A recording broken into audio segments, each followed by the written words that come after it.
నువ్వేమాత్రం ఆశపడకుండా ఏమీ ప్రయత్నం చేయకుండా దానంతటా అది వచ్చేది చావు ఒక్కటేనన్నా. ఎవరు తప్పు అని జుట్టు పీక్కోవడం వల్ల ఏంటి ఉపయోగం?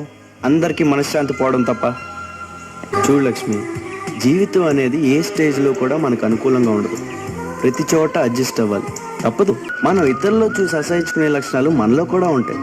ఒక్కసారి మనలో మనం తొంగి చూసుకుంటే మనకే కనపడతాయి. నో వన్ ఇస్ పర్ఫెక్ట్, ఎవరు పర్ఫెక్ట్ గా. డబ్బు కంటే విలువైనవి లైఫ్లో చాలా ఉంటాయి. వాల్యూస్ అని, స్టాండర్డ్స్ అని, వీటిని డబ్బుతో కొనుక్కోలేం. డబ్బు కోసం పోగొట్టుకోకూడదు. ఇక్కడ అందరూ మంచోళ్ళు నాన్న. చిన్న చిన్న ప్రాబ్లమ్స్ లైఫ్ని నరకం చేసుకుంటున్నారు. ప్రపంచంలో అన్నిటికంటే పెద్ద ప్రాబ్లం చావు నాన్న.